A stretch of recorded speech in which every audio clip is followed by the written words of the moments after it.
Good Tuesday morning, everyone, and thanks for joining us from the Ohio AgNet, the voice you know at the News You Trust studio, sponsored by BASF, where you can count on the trusted performance of Elevo seed treatment to protect your soybean crop. I'm Joe Everett with today's farm news. Well, currently 67 degrees outside here at the farm this morning. It looks like there is a slight chance of rain here later on here in the Buckeye State, which here in my area, we could definitely use a drink here on these crops. We'll have a full forecast update for you here shortly. Some quick calendar reminders. Powered by Soy Biodiesel, make sure you join us at midday as we visit the Allen County Fair, thanks to Nature's Premium Liquid Fertilizers since 1946. Then tomorrow we visit the folks at Farm Credit Mid-America for our monthly check-in. Then visit seedconsultants.com to find a field day near you. Then the Ohio Cattlemen's Association is hosting 6 free educational meetings covering topics like grazing management, reproduction, and herd health. Meetings include dinner and require registration. Visit ohiocattle.org for more information. Well, the USDA is ramping up its fight against the New World screwworm, a serious threat to livestock. Agriculture Secretary Brooke Rollins announced the agency's biggest effort yet, a new sterile fly production facility in Edinburgh, Texas. The location is perfect thanks to its proximity to the border and existing infrastructure. Once running, the plant could produce up to 300 million sterile flies each week. These flies don't reproduce, but when released, they help stop screwworm outbreaks in their tracks, protecting ranchers and the livestock industry. This is part of a bigger long-term USDA plan to make sure the parasite doesn't get a foothold here in the United States. Let's look at some of your numbers from this week's USDA Crop Products Report, which is sponsored by Unleaded 88. Save on fuel with the blue handle. Fill up with Unleaded 88. Discover more at ohiocornandwheat.org. Starting with the national numbers, corn silking was pegged at 97% this week. That's consistent with last year's pace and 1 percentage point below the 5-year average of 98%. Corn in the dough stage was estimated at 72%, equal to last year and 1 percentage point below the 5-year average of 73%. Corn dented is estimated at 27%. That's 1 percentage point behind last year's 28% and 1 percentage point ahead of the 5-year average pace of 26%. Corn matured was pegged at 3%. That's 1 point behind last year's 4% and equal to the 5-year average. As for its crop condition, estimated that 71% of the crop was in good to excellent condition. That's 1 point behind the previous week and 4 points ahead of last year's 67%. Now, as we turn to soybeans blooming were pegged at 95% this week. That's 1 point ahead of last year's 94% and consistent with the 5-year average. Soybean setting pods were estimated at 82%. That's 2 points ahead of last year's 80% and equal to the 5-year average. As for their crop condition, 68% of the soybeans were in good to excellent condition, unchanged from the previous week and previous year. Now let's look at your numbers from the Buckeye State. Ohio's corn crop is at 77% in the dough stage this week.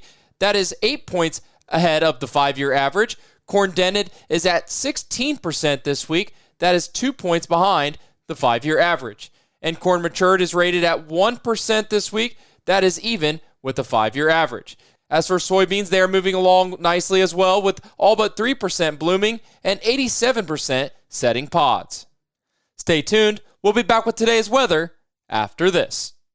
So many things that can have an impact on agriculture are out of the farmer's control. Yet when the weather doesn't cooperate, markets go lower, or equipment breaks down, the farmer blames themselves. Hi, I am Nathan Brown, a Highland County farmer and a member of the Ohio Farm Bureau Board of Trustees. If you or someone you know is struggling with stress on the farm, text 4HOPE to 741-741 or go visit gotyourbackohio.org. A message from the Ohio Farm Bureau Federation.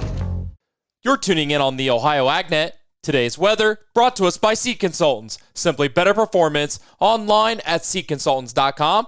Here's your forecast. Scattered showers and thunderstorms trying to work into Ohio today. I'm Chief Meteorologist Ryan Martin. Let's take a look at that forecast update. No major changes here. We watched a significant area of shower and thunderstorm action develop yesterday across areas to our west and north. Now it's moving into and through Michigan and through Indiana. By mid to late afternoon, we will see scattered showers advance into parts of Ohio. It could happen a little bit sooner in northwestern parts of the state, but for decent coverage, I think you have to go through through this afternoon, evening, and even into tomorrow morning and midday south of I-70. The moisture is not very impressive. I'm saying right now a tenth to at most 3/4 of an inch.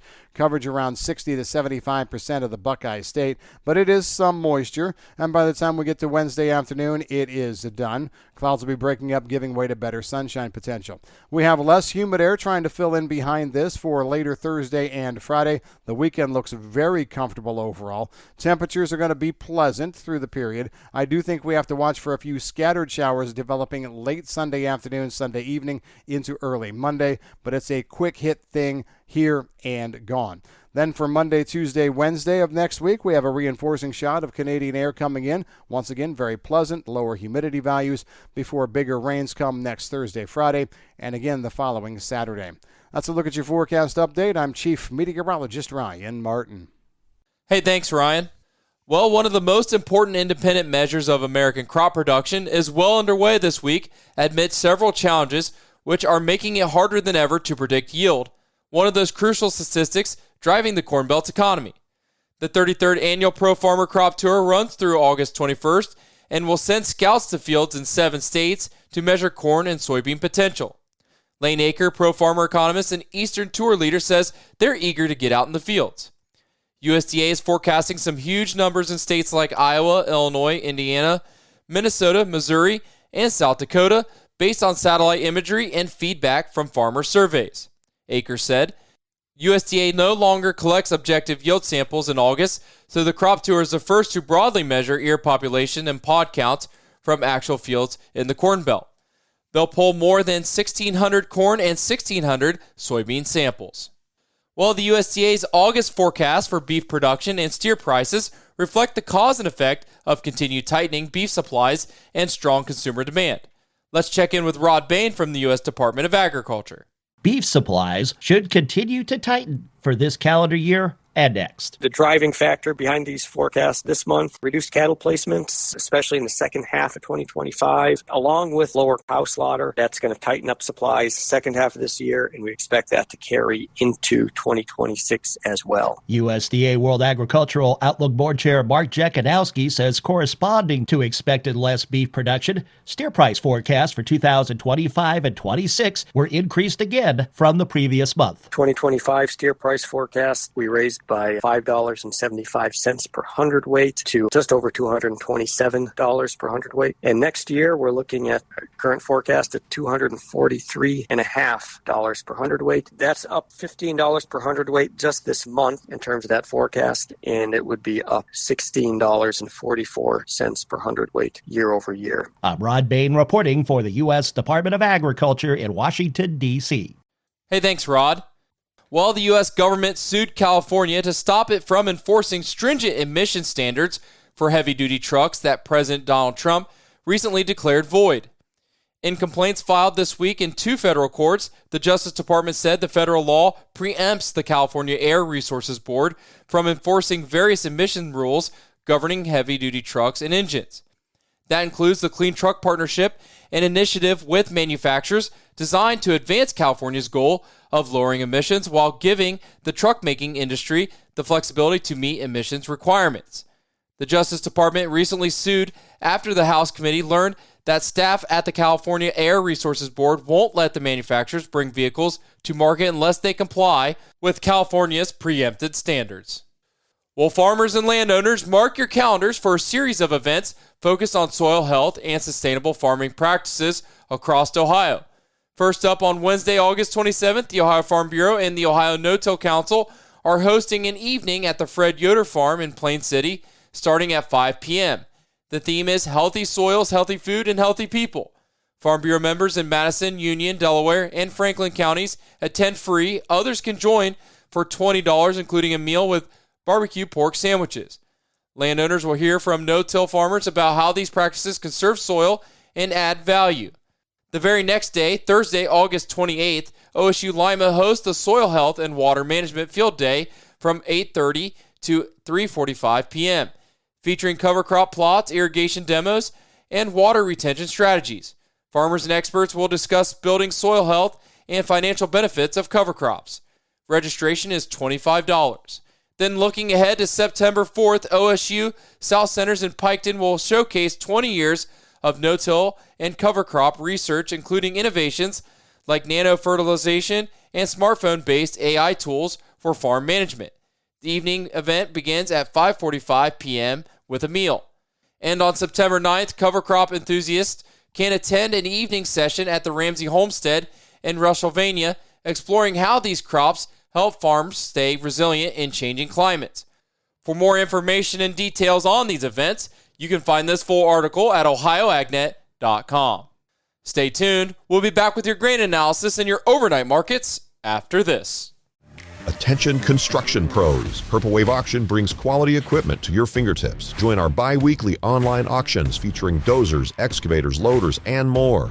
We provide detailed listings, photos, and seller contact info. Inspect online or in person. With our no reserve policy, every item sells to the highest bidder. Visit purplewave.com today and see why informed builders choose Purple Wave. Transparent processes, real deals. Your next great purchase awaits. purplewave.com.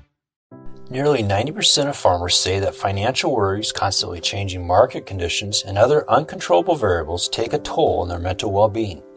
Add in the weather and family dynamics, well, it's a lot to handle alone. But did you know farmers and their families can receive free confidential services from licensed professionals? Support is available 24/7 to help with the challenges you face. Look for Farm Family Wellness Alliance under the Resources tab at farmfoundation.org. Take care of yourself. Your well-being matters. It's now time for today's market analysis, which is brought to you by the Louis Dreyfus Company, excited to be building the newest state-of-the-art soybean crush facility in Upper Sandusky, Ohio. Call 574-566-2113 for information on soybean marketing to LDC. Here's Ryan Martin. Grain markets finished the Monday session mixed. We had corn markets up fractionally, well, call it 1.5 to 2 cents. Beans ended up down 1.5 to 2 cents, and wheat markets overall were down about 1/4 to 3 cents, depending on which market you were looking at there. So all in all, it was a pretty boring day, but I will also say it was choppy. We saw both sides of the trade in all commodities on the grain markets. The market is technically still a little oversold, and it needed to bounce, but how high does that bounce have to be? Seasonally, Board of Trade values usually rally from the August WASDE report into the first day of the Pro Farmer Crop Tour, which was Monday. The doubt is out there that December corn can reach much above 410 or November soybeans much above 1055. That's just due to some technical analysis. Look, I think it could be a little bit better than that. It does sound like the farmer will engage in pricing for the next crop year if we see a little bit further of a rally. Corn and soybean calendar spreads pushed it to new lows yesterday. The SEP Dees corn spread at 23.5 cents under. SEP Nov soybean futures out to a 20-cent move. The advancing Delta harvest and abundance of nearby supply has elevators worried about having enough space. 19 billion bushels of U.S. corn supply in October is something that will push the market and the grain industry from a logistical and storage perspective. Early feedback via tweets and posts from the Pro Farmer Crop Tour show big corn and soybean yield potential. One tweet had South Dakota corn yield up 33% year on year. Once again, the Pro Farmer Tour going on all week long. Now, we look back yesterday. We did have a flash reported sale of 124,000 metric tons of corn sold to unknown. The buyers either likely Japan or South Korea. Soybean export inspections for the week ending August 14th were 41.3 million bushels of corn, 17 million bushels of beans, 14.5 million bushels of wheat, in line with trade expectations. I'm Ryan Martin. Hey, thanks, Ryan. Now looking at your overnight trade brought to us by Seed Consultants. Simply better performance online at seedconsultants.com. September corn, 381.5, down 1.5. December new crop corn, 405, down 1.5. As we turn to soybeans, September, 1023.5, up 2 3/4. November new crop soybeans, 1044 1/4, up 3 cents. And September wheat, 501 1/4, down 1.5.